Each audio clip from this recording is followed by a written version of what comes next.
Menta perlakuan waras pi ke kubo. Kendit badan link ke Hamas Pakistan sya ke Pahalgam attack. Tong ini ngam.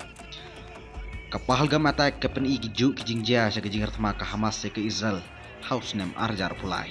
Nong mikmat ke Israel sya India ukadauba. Ke jingar thma Pahalgam. Bat ke jingar thma ke Hamas kies riem. Habaro artli ki kies sya target ki rupat ba baliloi. Hakapor bakidang kemen ni sobhashi yang kisem. Ka jingar thma lena ko ba penyap arpun rumut ki breu hak arpu artrik April. Kawan hadin bagi ken hun lena Pakistan. Ki yakendu ki leader ke Hamas hak Pakistan occupy Kashmir. Ki Indian Embassy kila syupet ya jingwan ki leader ke Hamas ya Pakistan.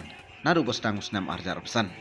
Ki klik ke Hamas ki don rengkat hak rally harawalakot hak Pakistan occupy Kashmir hu benai Februari.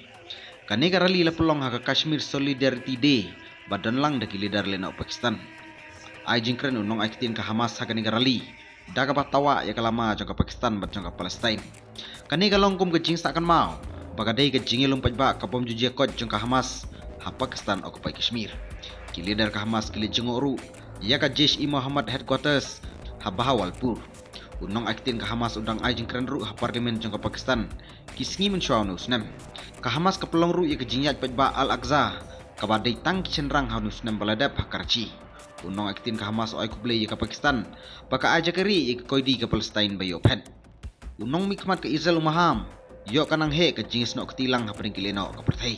Kublay shibun. Storyteller and the Network Daily Post.